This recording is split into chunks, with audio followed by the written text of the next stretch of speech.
Rachel Brosnahan's impactful role in Superman will boost her profile for Apple TV Plus's show, benefiting both her career and the show's viewership. Welcome to Stats In. If you're just joining us, please subscribe and don't forget to turn on notifications bell for more video.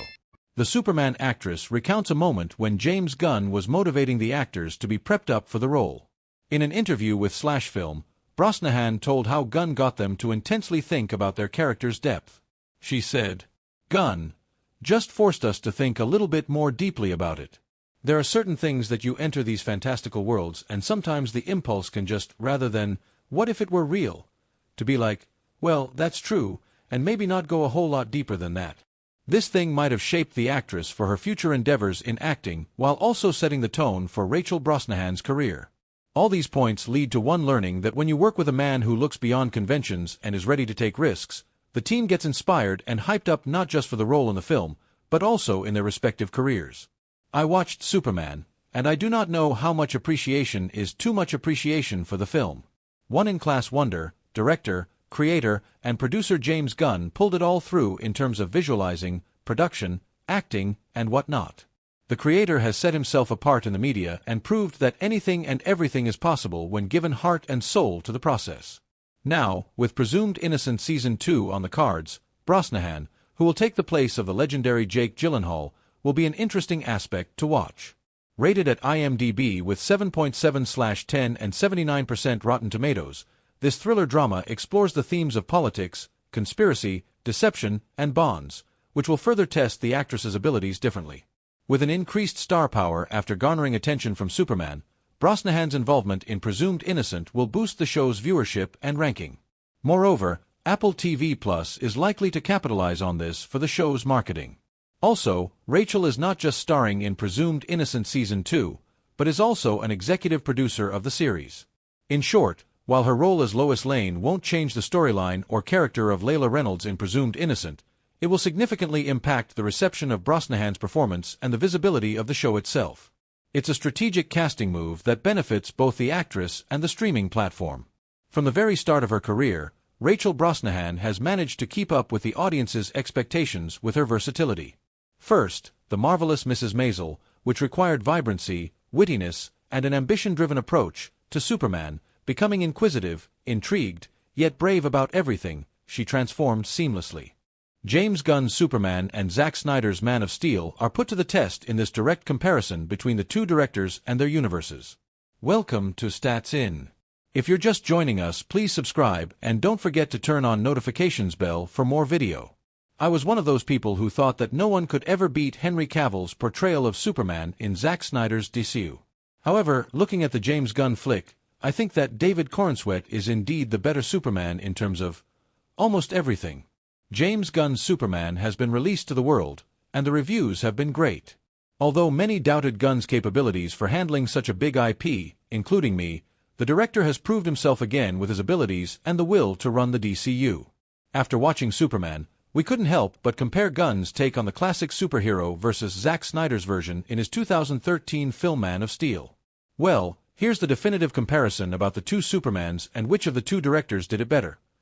Although Amy Adams' Lois Lane was supposed to be the tough journalist who doesn't need anyone by her side, she ended up being just a love interest for Henry Cavill's Superman in the DCU. The Superman ending explained what happened to Ultraman and Lex Luthor. Being the symbol of hope, James Gunn's take on the iconic character was much better than Zack Snyder's darker and grittier take in his DCU universe. Henry Cavill's Clark Kent looked like he was fighting for his survival in Man of Steel and the DCU. However, David Corenswet's Superman felt like he was fighting for his love of humanity and was hopeful about Earthlings, not just himself. Considering how Clark Kent was always raised as a character who would put humanity first and himself later on, I do believe that naivety was seen on David Corenswet's face as he assumed everyone on Earth to be a good human, unlike Henry Cavill's Man of Steel. Hence, I think that David Corenswet is the better Superman of the two. Although the role of Jor-El and Lara Lor-Van was portrayed by Bradley Cooper and Angela Sarafian in James Gunn's Superman, they weren't as good as Zack Snyder's casting in the 2013 film Man of Steel. Ayelet Zurer and Russell Crowe had a phenomenal performance as Superman's biological parents in Man of Steel, especially how Ayelet Zurer's Lara Lor-Van was shown as a ferocious woman who would do anything to defend her son. The video message from Bradley Cooper and Angela Sarafian served as a key plot point in the James Gunn flick. But, for me, I think that Zack Snyder did it better with Man of Steel. With less and less screen time, Amy Adams' portrayal of Lois Lane was reduced to being a damsel in distress rather than helping out Superman. In the case of the DCU flick, Rachel Brosnahan's portrayal of Lois Lane was as iconic as it can be, thanks to James Gunn's comments. Throughout the movie, there has been no single scene where David Corenswet's Clark Kent saves Lois Lane from a calamity. Instead, it's Lois Lane who ends up rescuing Superman when things get tough for the Man of Steel. Naturally, Rachel Brosnahan had the better portrayal of Lois Lane than Amy Adams. Songs for the fight scenes in the James Gunn flick were quite iconic, as the scene of Mr. Terrific fighting off everyone while the music amps up for the audience was simply breathtaking. The music for Man of Steel was composed by legendary composer Hans Zimmer. Although the composer refused to use John Williams' Imperial March, the composition for fight scenes and intense moments was done better by Hans Zimmer. Despite a controversial choice of not using the Imperial March, the point for the best music goes to Man of Steel. James Gunn has a knack for adding songs from the 60s and the 80s into almost every movie that he has ever directed. Of course, choosing to use a new version of John Williams' Imperial March was the best decision that composer John Murphy made for Superman. There is more to the movie than meets the eye.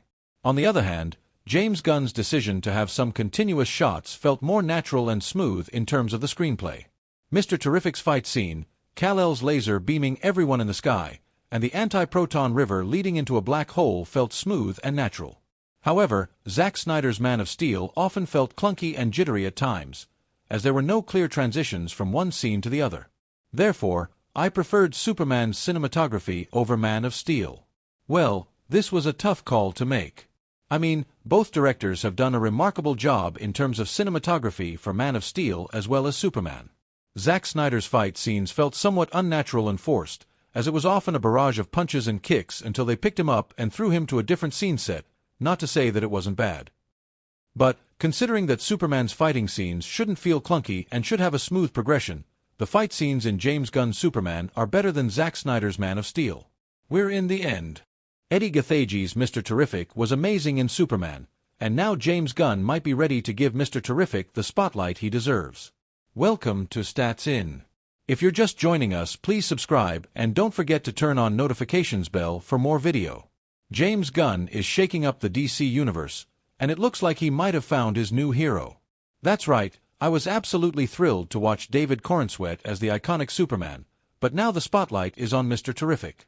After making a bold impression in the recently released Superman, the character played by Eddie Gathegi could now be heading for his own show, as per the Wall Street Journal. This report mentions that Gunn is exploring a spin-off series based on characters introduced in the movie. And yes, Mr. Terrific is said to be a front-runner in that list. The movie has already stirred a good conversation among fans, who are loving the fresh faces in the superhero lineup. Among them, Mr. Terrific definitely stands out with his powers and abilities. In the comics, Michael Holt, civilian identity of Mr. Terrific, is known as the third smartest man, after Lex Luthor and Bruce Wayne, in the DCU, with 14 PhDs, and has mastered advanced tech like T-spheres. While the original Mr. Terrific, Terry Sloan, debuted in the 1940s, it's Holt's modern version that truly connects with today's audience. James Gunn is shaking up the DC universe, and it looks like he might have found his new hero.